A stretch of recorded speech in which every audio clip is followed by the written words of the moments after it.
After my uncle died, the sun seemed to shine a little bit brighter to me.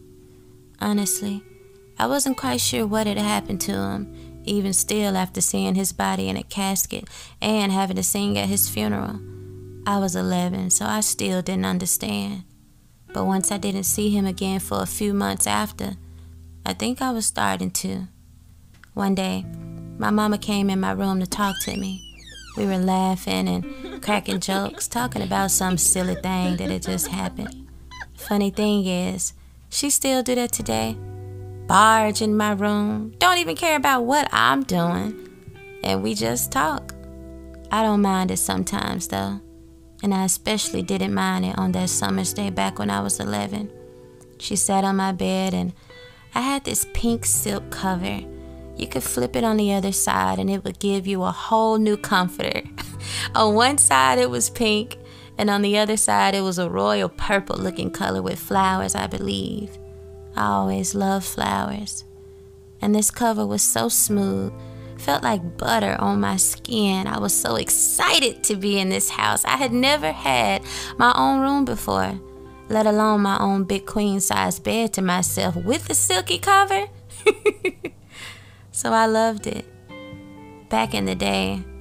Oh Lord, not me saying back in the day. Wait a minute, hold up. Yo, why I'm talking like I'm 80 years old. I ain't number 29, Lord Jesus. Child, you know they say some folks just old on the inside. I guess I'm just some folks then.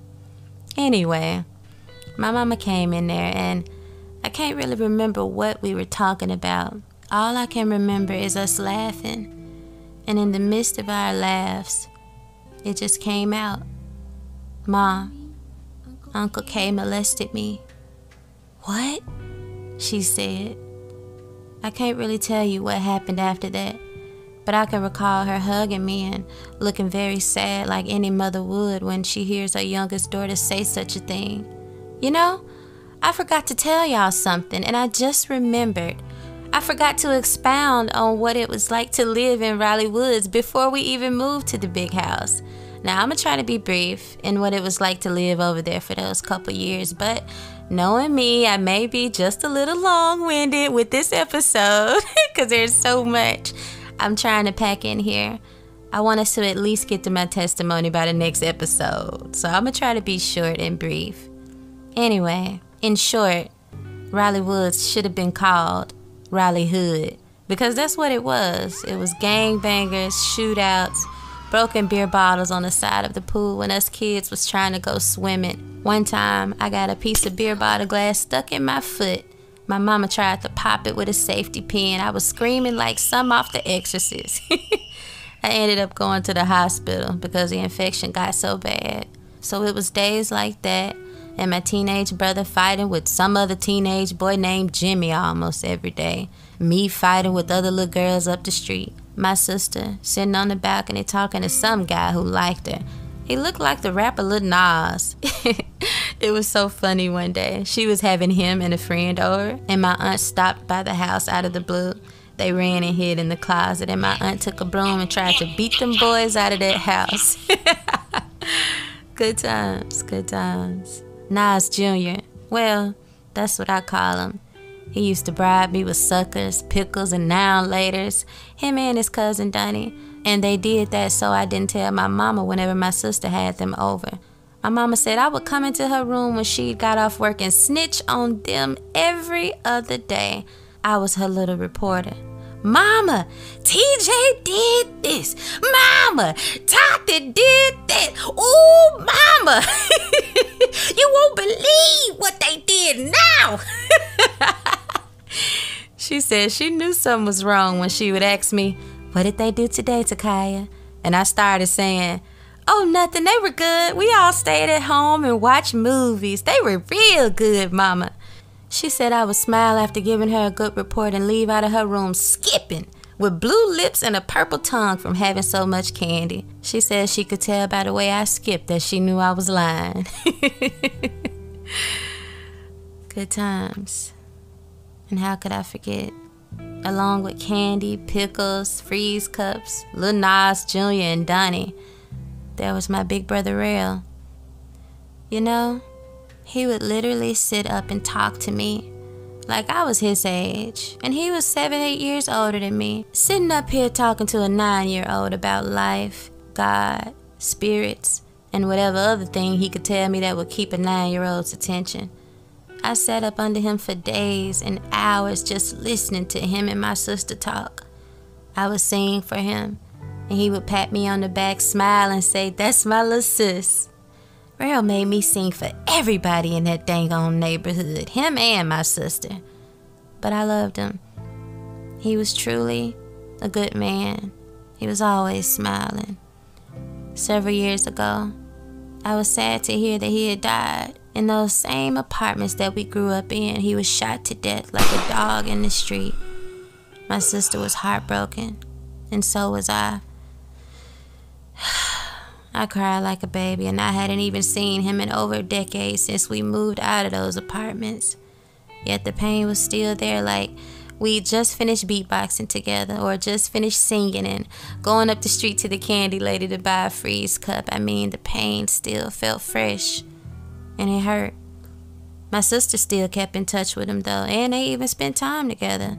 She was worried when she hadn't heard from him in a few days, so she went by his mother's house and said, "I've been calling Rail and he ain't been answering the phone." She broke down and cried right there on the spot when she heard his mama say, "Baby, my baby is dead. He got shot in Raleigh Woods a few days ago." His death inspired this song that I wrote, but I don't want to sing it right now. I'm actually doing okay today, you know? And I don't want to make myself sad by picking at old wounds. Besides, it wasn't all bad. Like I said, Raleigh Woods had the bad about it because we was in the hood, but it also had some good too. Me and my friends would go to the candy lady 20 times a week. I mean, finding anything to do around the house, any chore we could do just so we could get $1 from our mamas to get us some freeze cups. So all of my memories weren't bad. My friend Charity lived over there, and since she never came back to my grandmother's house after that night, it was nice to finally be able to spend some time with her again and go spend the night with her and her siblings. And that's the way it was. There's some details that I'm leaving out because, honestly, I don't even want to talk about some of it. I just want to leave it right there on a positive note. But I will say this though. By the age of 11, I had been molested and made to do things by 2 older girls, 3 boys, and 1 grown man. I mean, one summer I went to visit some kinfolks who lived a ways away from us, and I couldn't even be a kid and enjoy myself for my older cousin groping me and kissing me and making me cry because I didn't want him to do that to me. I just wanted to enjoy my summer vacation. I just wanted to be a kid. I remember my little cousin who was with me because her mama came and got me, and I was going back with them to her house after this vacation with my cousins was over. We were in some hotel, and my baby cousin had to be about 5 or 6. I can't remember, but I can recall that she was very young, and her little voice was so high-pitched and soft. And I was sitting in the hotel hallway by the elevator crying, and she came and said, "Takyah, are you okay?" And she was smiling but so concerned. She just wanted to make sure her big cousin was okay. But how do you talk to a child about molestation and being touched and feeling like no matter where I went, this thing kept following me? People kept wanting to touch me. How do you say that to a little cousin with big old bubbly eyes who just loves you and wants to make sure you're okay? You don't. So I just cried, and I looked at her and I said, "I'll tell you when you're older." And I never did. Sometimes I truly hated being pretty growing up because I hated the attention. I hated singing. I hated glowing. I hated whatever it was that was in me that made other people want to touch me and use me and hurt me. I truly just wanted to be a child. And I didn't get to experience much of that when I was growing up. And it left me angry. It left me wanting to fight someone. It left me crying a lot and lying to my mama about why I was crying. And when she'd ask, I would put it on school or some other thing to keep from telling her the truth. Growing up, it just seemed like everybody wanted me as some sort of sex object or something. Seemed like I could do nothing about it either. Like this was just my lot in life. Anyway, let's move on from here. So, from Raleigh Woods, there was this big house. Then we lived in English Village, some more ghetto apartments. But I had good memories over there too. I mean, I did until I came home one day and all our stuff was outside and my mama was yelling and crying and telling me to get my piano she just bought for Christmas from off the ground. Not to mention, before the eviction, we got robbed over there and my brother was playing with some matches and set my mama's white truck on fire. And that was after he and his friends stole the truck and got into a wreck because he couldn't drive. He had to get stitches on his eye and some medicated eye drops because of it. Lord have mercy. Raising kids was not meant to be a single parent's job. After English Village, we moved back in with my granny so that my mom could save up a little bit more. I didn't really care for her because of what I thought about her and her son all them years, so I was short-tempered with her. I wasn't too kind to her during those days. Now, I wasn't evil. And I ain't do nothing crazy or anything. It's just when she'd ask me to do something for her, I huffed and puffed and rolled my eyes. And one time I argued with her, screaming to the top of my lungs, repeating back to her what I heard some of my older cousins say about her. Like I said, I wasn't evil, but I wasn't kind either. It wasn't until I got older one day and I was sitting at her house and I started asking her questions about her childhood and her life because she was good at telling stories. Sometimes I wondered, is that where I got it from? My storytelling, that is. My mama tells good stories too, so maybe we both got it from her. It's a gift, you know? You just open up your mouth and talk and people listen. So here she was talking to me and my ears were wide open. She talked to me about cleaning for white folks when she was a little girl and how mean they used to be back in the day. And it was just interesting. After she was done telling me stories, I walked into the living room and got by myself for a moment because she was sitting at the kitchen table using some silver thing to open up mail like she always did. It was in that moment I shed a few tears right then. Because it was in that moment that I knew that she didn't know about her son touching me all those years. And that I needed to forgive her. And forgive myself for being angry with her. Unfortunately, I was already 19 when this moment happened. And by the time I actually wanted to try to build something with her and get to know her, she was so much older. So I didn't get to learn too much about her. Her health started declining a few years later, and the next thing I knew, she was gone. And now, I was really mad. Mad at myself at the possibility of what could have been a good grandmother and granddaughter relationship. All my life, I never wanted to get close to her. And when I did, she was on her way out of this world.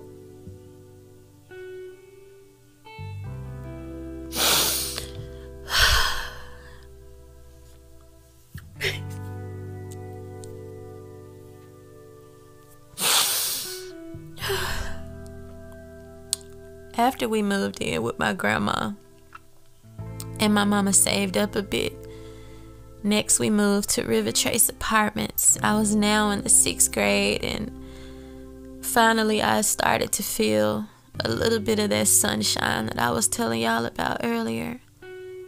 Of course, most of that sunshine was wrapped up in a brown-skinned boy named LeSean. That's his middle name, of course, Because I don't need none of y'all and nobody trying to be nosy and see who my first love was or who I'm talking about. Because one thing I know about y'all, honey, is y'all be nosy. And y'all would try to go look up my past and want to know every little detail. But I don't need y'all to do that. Just let me tell you the story and walk down memory lane with you and give you what I feel you need to know. I don't need none of y'all trying to go and do no extra credit assignment, okay? Oh my goodness. Sean Brown. Wow. That boy was something else. And the way we got together is hilarious. I was literally friends with this ex-girlfriend and they had just broken up. We was in the cafeteria sitting at the cool girls table and she told me, Takyah, go over there and talk to him and see what he says about us getting back together. I said, okay, girl, I got you, girl. Ciao. I remember like it was yesterday. I went over to that table and this boy was drinking a chocolate milk. And when I asked him about her, he must have lifted up his eyebrow like he was doing an interview for the NFL or something. He looked at me with the most serious face and said, but I don't want her. I want you. And then he went back to drinking his chocolate milk like what he just said was no big deal. Ciao. My eyes got bucked like a deer in headlights and my mouth flew open. I went back to that table and when that girl asked me what he'd say, I told her, he didn't say nothing, but we gonna get him next time. And every time I saw him after that, he would wink and smile at me, letting me know that his offer was still on the table. That boy had game, didn't it? A couple months of doing that, and I said, screw that popular girl group, screw that popular girl table, screw all y'all. And I went to that boy and told him I liked him too. The next thing I knew, we was holding hands and I was coming to his football games cheering him on because he was the star running back. Honey, I didn't know none about no football, but I learned about it because of him. I mean, I literally went out and bought Madden on the Xbox just so I could learn how to play it in case I ever had to play him on the game station one day. I had met his mama at one of the games and his big sister, and they adored me. And I loved them too, right off the bat. His mama kept telling everybody, woo! That's how she said it. LaShawn, she's so pretty. And that's LaShawn, little girlfriend. Everybody, that's his girlfriend, y'all. Man, good times. We spent that whole summer talking to each other on the phone for hours. We literally went to sleep on the phone every other night and stayed up to 6 o'clock in the morning one night. We were so tired that we wasn't even making sense no more. Just holding the phone, being silly, and a lot of silly moments and a lot of laughs. That was the night he gave me my nickname, Bubbles. He said it was because I was always so bubbly and goofy. And I called him Snicker because he was so dang on caramel and he looked like he could have been mixed at times, especially with that jet black wavy hair he'd had. So I called him Snicker. And just like I loved eating Snickers, I really loved him. Child, that was some first love right there. I was so high off that boy that when I heard his birthday was coming up, September the 1st, I went and stole $100 from my own mama just to give him something for his birthday. He must have looked at me so crazy like, where in the world did you get $100 bill from? I told him, I've been saving it up for a few months. Child, I hadn't been saving none. I was saving up on a lie and saving up on a whooping. That's what I was doing. Because if my mama would have found out that I had done that to her, she was going to whoop my butt. She came home that day and searched me, my brother, and my sister like crazy. And when she didn't find it, she said she must have lost it or misplaced it somewhere. Me being 12 at the time, I didn't know that $100 was a lot of money. So when I saw her sad and talking about how she lost that $100 for weeks, I never stole from her again, and that was my last time. But I did steal from my brother, though. Oh, that's terrible. Yep, I did. Valentine's Day had come up, and my brother had this cologne set that was brand new that he never used, still in the box. I got that box and put it in my backpack and put it on LeSean's desk the next morning for Valentine's. Child, the next Valentine's came around and that boy bought me so much stuff I couldn't even hold it all. You know what? As I'm saying this, I just realized something. I don't even think I ever told my mama I was the one who taken that $100 from her. So she may be hearing this and finding out right now, right along with y'all. Lord Jesus. Mama, if you're hearing this, I'm sorry, girl. I did it, girl. I'm sorry. I love you. Forgive me. And TJ, you too. Sorry for stealing your cologne set that Valentine's, but it sure made LeSean happy. Woo! Jesus, it feels good to be free. Feel good to get it off your chest. Oh, y'all, I play too much. I play too much. But man, this boy really had my heart, y'all. And from what I'd endured in my previous childhood years, he helped me. He helped me feel like a child again. Butterflies, head spinning, couldn't think right. And just pure fun. And he never wanted anything from me, but just to love me. I remember telling him one night about what had happened to me a little bit in my childhood, and he just listened to me. He was so calm and kind and easy to talk to. And even though we both were from the hood, he didn't act like it. He always acted like he was important, like he was somebody going somewhere. He was literally a man, even at the age of 12 and 13, and he was so mature. And he made me be mature too. But as the story with most first loves, they have an ending. And ours definitely ended in frustration. I was just so tired of hearing about how other girls had been with him in a way that I hadn't, because I was still a virgin. And although I knew he loved me, because he told me and showed me, and he let all them other girls know it too, still, I just got tired of hearing about it, how good my boyfriend was in bed. I felt they had one-upped me somehow, and they'd felt something with him that I'd never felt. Although I asked him one time, could we do it? This boy turned around and looked at me and told me straight up, Takyah, if you're not ready to do that, we're not doing it. I want you to do it because you want to, not because you feel you have to. I want to wait until you're really ready. And then he said, besides, I'm good on that. And we both knew he'd work because he was getting a lot of it. Of course, I didn't know back then that what he was saying was that he really loved me and I was worth more to him than that. But still, with all them girls and hearing their stories through the grapevine, my anger rose up and it just wouldn't allow me to be with him anymore. So I didn't. And I broke up with him and started dating other people. One day, when I transferred to a new school, one of his friends took a Spanish class with me and he asked me, did I want to get back with LeSean? I told him no, because I don't love him anymore.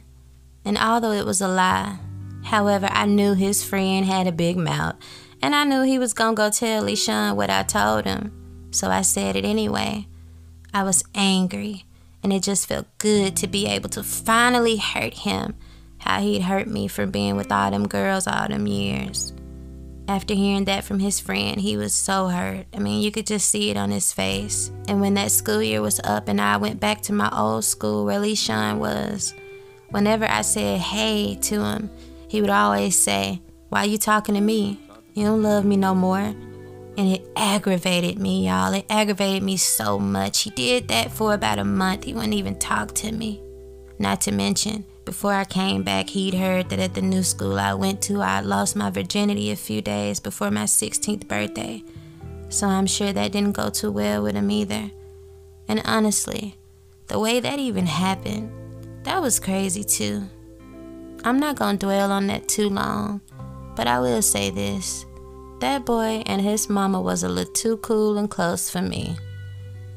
They acted more like sister and brother than a mama and a son. And I remember the day when I lost my virginity. She told me she was going to go get her nails done. She was dating some guy in the military, talking to me like we was the same age. She was cool and I liked her, but I think she might have been a little too cool. She left and looked right at me and said, "Y'all have fun." And that was it. And the next thing I knew, her son was on top of me talking about he ain't getting up until I give him my virginity. And that's pretty much how that went. End of story. Nothing special. Anywho, moving on. One night, out of the blue, I started having dreams about going to hell. I didn't even really know what hell was. All I knew is that I kept dreaming about the rapture and being left behind. And one dream was so vivid that it shook me to my core. It was angels everywhere. And they started picking up people. And the people they were picking up was wearing all white. And they were taking these people into heaven.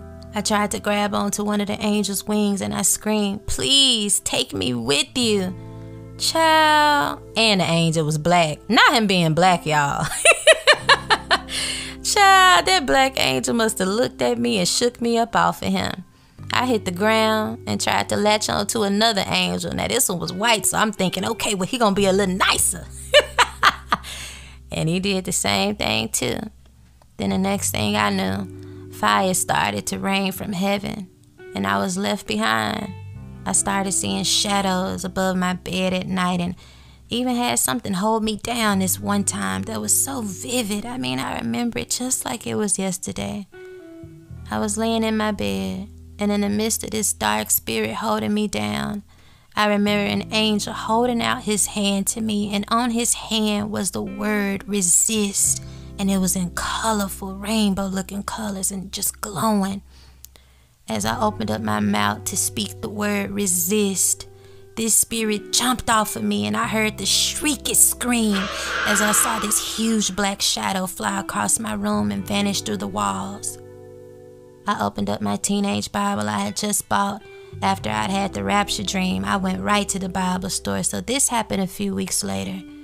And as soon as I opened it up, it landed on, "Resist the devil, and he will flee from you." And I cried. I didn't even know what that meant, but I knew it meant something. At this new school, before I went back to my old one, I wasn't sure what was even going on with me at the time. All I know is that I started carrying my Bible to school. I started being more reserved. I even started going natural and wearing an afro, way before it was a trend. I didn't talk much at all that year, except to act in this play that I was in called Guys and Dolls, where I had a leading role. People talked about that performance for the rest of the school year.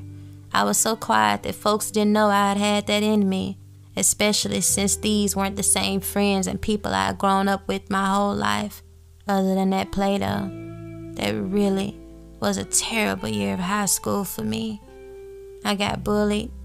And one day I got beat up by some guys after school because I didn't like one of them and he was mad about it. So he pulled my hoodie over my head and started punching me. He got 3 more of his friends to join in with him. My Bible fell to the floor, and as they walked off, I cried and picked it up. I went outside to wait on my mama to come and pick me up from school, and I didn't even say nothing to her about it.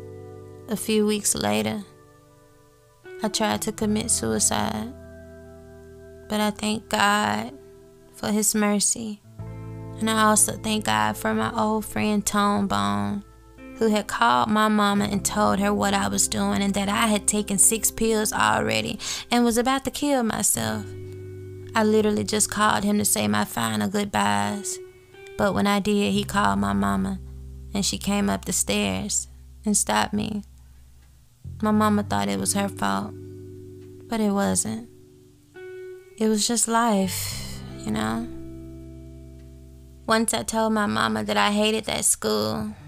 Once the year was over, she made sure to send me back to my old school where I grew up with Leishan, Jay, Dee Dee, Bree, Gina, and Tonebone, who had been my best friend since I was a child.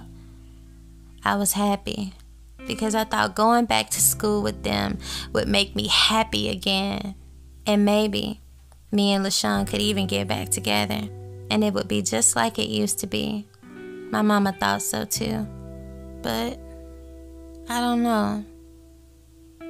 It just wasn't the same. Something happened to me in that 10th grade year, and it was much deeper than what I thought. And for the first time in my life, I could see that I was different. Not better, not above no one else, just different, you know? I felt like I didn't fit in with anyone anymore, not even with my best friend Jay.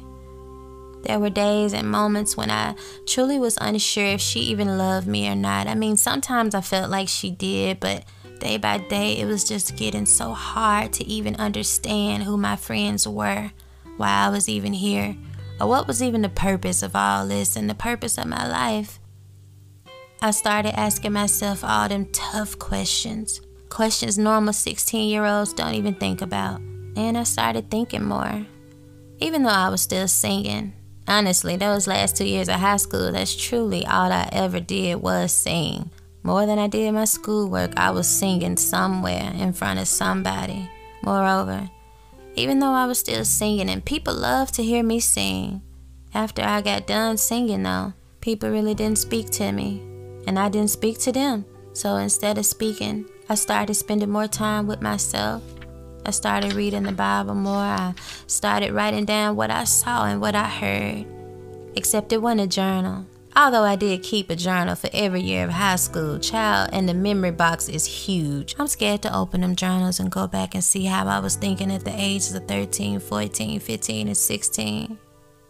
Anyway, what I saw and heard started being in song form now. I remember the moment when I knew for sure I was different. The look on everybody's face let me know it too.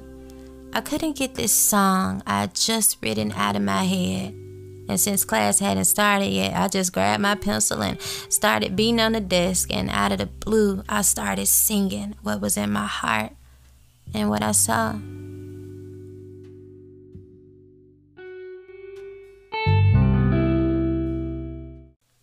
Gangster got his pants down low, young girl holding baby in a coat. Crack fiends, marijuana, all they know. Guns and gangs solve everything for sure. You know, all my people, lack of knowledge kills them all. They close books, go shoot up the mall. Riding on 20s, all repping their sets. Anger turns into a fight, shot, dead, regret. Fade away into the blackness. The blackness, fade away into the brightness. Should I blend in with this world? When I stopped singing and banging on the desk, my teacher had come back into the room and his mouth was wide open. All the students were either bobbing their head or had their mouths wide open just like my teacher. And the rest of them was saying to one another, "Man, that girl can sing." When I finished singing the last word in that song, the whole room was just still. It's like people weren't even breathing, including my teacher. And they all just stared at me. And in that moment, I just knew I was different.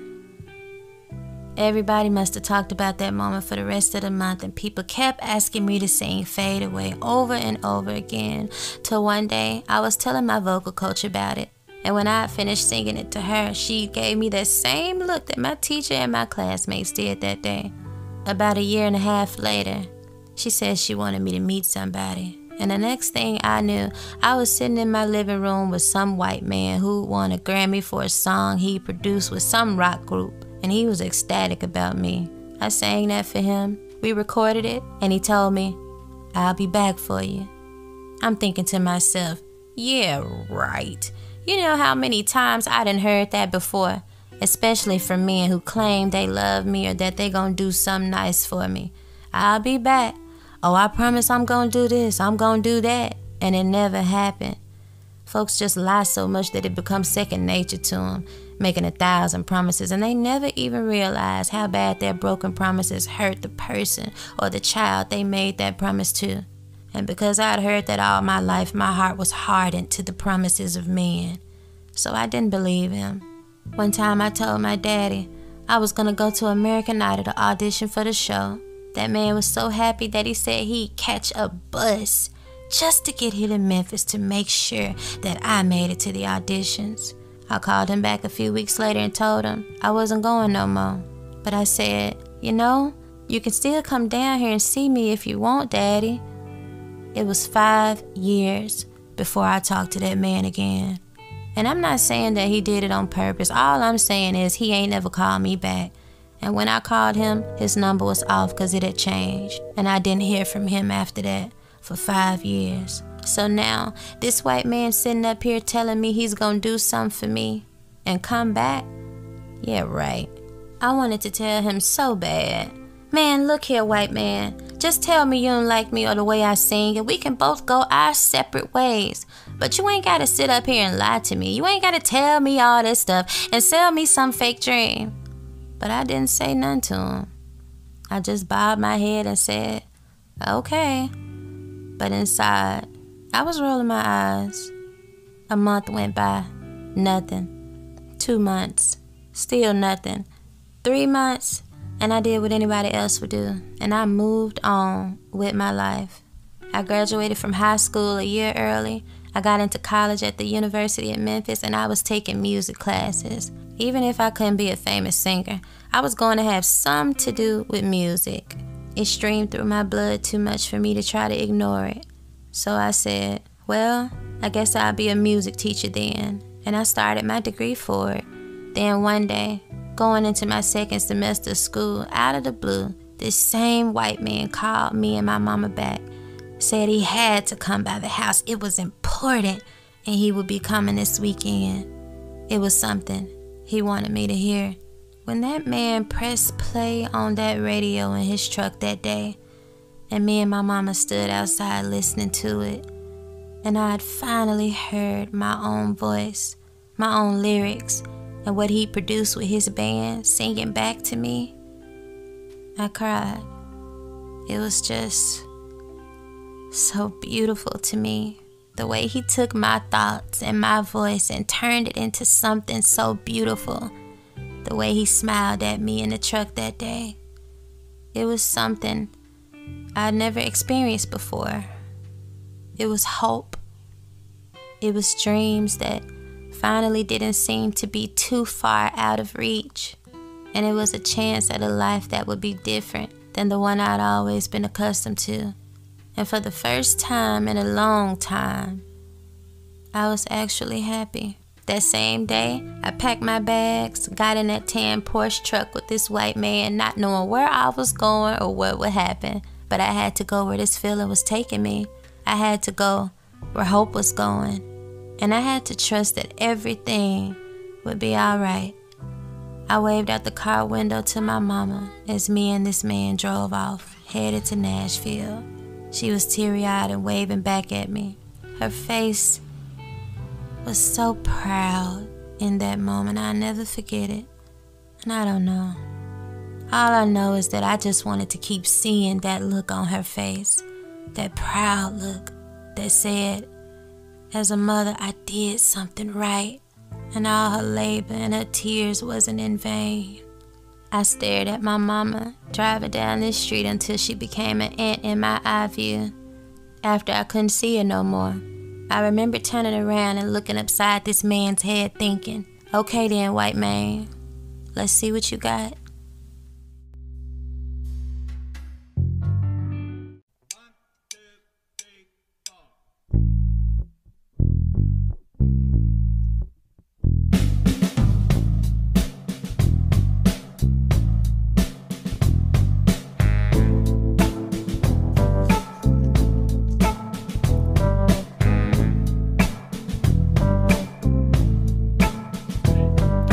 Gangster got his pants down low. Young girl holding baby indigo. Crack fiends, marijuana, all they know. Guns and gangs solve everything for sure. You know, all my people, lack of knowledge kills them all.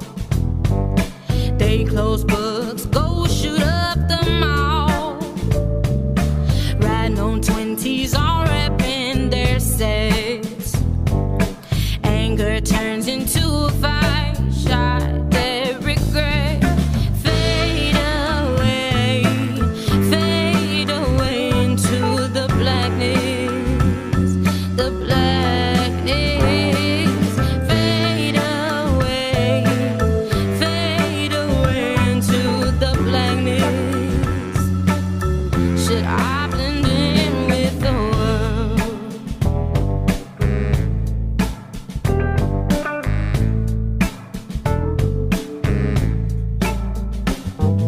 Self-esteem so low, she's the babe. Turning to the pap to numb her brain. Gives boys what they want, it's all the same. And they can't even tell her name. Fade away into the blackness, the blackness. Fade away into the blackness. Should I blend in with the world? I feel the darkness stretching its arms for me.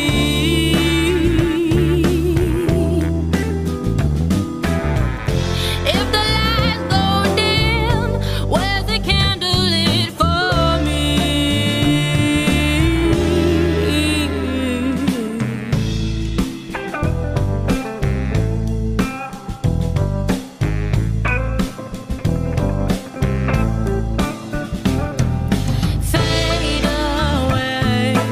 Fade away into the blackness, the blackness.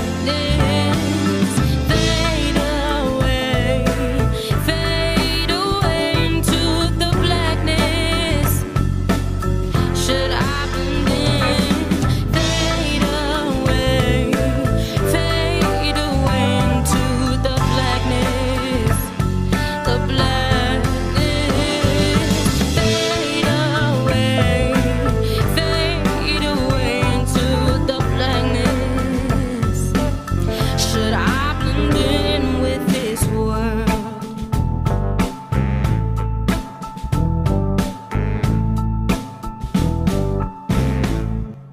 Thank you for listening to the Godly Chick podcast. Tune in next Friday at 9 a.m. Eastern Standard Time to hear the continuation of Takyah's journey as well as her testimony. Don't forget to follow Godly Chick Ministries on Instagram, Facebook, Twitter, and YouTube at Godly Chick. That's GODLYCHIK. And always remember, when you know who's you walking with, it ain't hard to be a godly chick. Have a blessed day, and I look forward to having you all here with me again next week. Try to repent for my innocence.